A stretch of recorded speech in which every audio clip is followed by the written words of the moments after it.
Someone slides one of these across the table, already a mess, and asks you to put it right. So you do the obvious thing and turn a face. Then another, and the whole thing looks worse than when you started. Every turn you make has a name, and it has an undo. Turn the right face and call it R. Turn it straight back, and you've undone it. Do both one after the other, and it is as if you never touched the cube. Most people quietly assume something at this point, that to fix this exact mess, you'd need to have seen this exact mess before. And that solving is really just a feat of memory. I want to talk you out of that. There is a single method that cracks every scramble with nothing memorized. And the very same idea tells you which scrambles are impossible to even make. Let me slow this right down and ask what a move even is. It is just something you can do and always take back. String a few of them together and you've written a recipe. A scramble is just a recipe someone already ran on you. And solving means running the recipe that undoes it in reverse. Now keep your eye on both cubes. Same 2 turns on each, the right face, then the top. On the second cube, I'll only swap the order and do the top first, then the right. Same moves, opposite order, and they land in different states on a cube, doing R. And then U is genuinely not the same as doing U and then R. That looks like a nuisance. And later, it is exactly what lets us move 3 pieces and disturb nothing else. The fact that order carries information is the thing we're going to lean on. Step back and look at what we've actually got. A pile of states, a way to combine any 2 moves, an undo for every single one, and a do-nothing move that leaves the cube alone. Mathematicians have a name for anything with exactly those 4 features. They call it a group, and the cube isn't merely like one.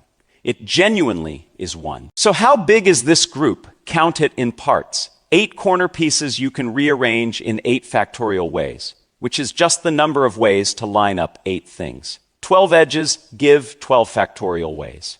The corners can each sit twisted, that is 3 to the 7th, and the edges can sit flipped, 2 to the 11th. There is one catch that trips everyone up. You can't twist or flip or swap just one piece on its own, because the turns always tie the pieces together in pairs.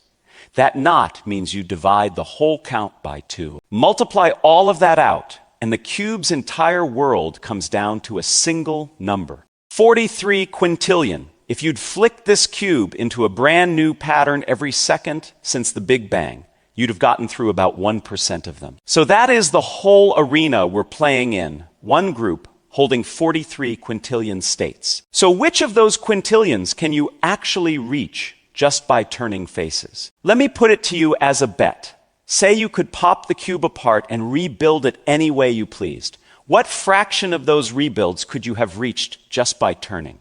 Take a real guess before I tell you. It is 1 in 12. Rebuild at random, and 11 times out of 12. No sequence of legal turns will ever solve it. And that 12 breaks down cleanly. 2 times 3 times 2, 1 factor for each of 3 little accounting rules. The cube can never break. Swapping 2 pieces feels as easy as swapping 2 cards in your hand. On a cube, it is simply not allowed. You can never move just 2 pieces and leave the rest sitting still, because swaps only ever happen 2 at a time. Second rule, add up how far each corner is twisted, and the total always lands on a multiple of 3. Third rule, add up all the edge flips, and that total always comes out even. So try this. Peel one edge cap off and glue it back flipped, just the one. It looks like a perfectly ordinary cube sitting there on your desk. And yet no turning on earth will ever fix it, because you broke the even flip rule. You didn't scramble the cube, you walked it clean out of the group. So 11/12ths of what looks like a cube was never a cube at all. So how do you fix one corner of the cube without wrecking everything you've already solved? Because that is the real trouble. Every fix you make threatens to undo the last one. What you need is a move that rearranges 3 little pieces and leaves everything else exactly boringly where it was. Group theory hands you exactly that, and the recipe is only 4 steps. Do a move, add O a second move. B, undo A, undo B. That little four-step package has a name, a commutator. The whole trick sits in one fact: if A and B never touch the same pieces, this package does nothing at all, and you just undo yourself cleanly. All of the leftover action lives wherever the two moves overlap. So you keep that overlap tiny. Let A and B share just one little corner of the cube, and the commutator only disturbs that shared scrap. Small overlap, small change, while the rest of the cube rides along untouched. Hang on. RU, R prime, U prime is a commutator, and that thing chews up half the cube. That is fair, and it is exactly the trap I set. R and U share a big chunk, an edge and a corner both. So the overlap is huge, and a huge overlap gives you exactly that mess. Pull the two moves apart so they barely touch, and the same idea behaves itself. Watch one that behaves 6 turns, this exact sequence, and only 3 edge pieces move. These 3 cycle around, and every other piece on the whole cube sits perfectly still. That reliable little 3-piece cycle is the scalpel we're going to take the whole cube apart with. One scalpel that always cycles the very same 3 slots sounds far too rigid to be useful.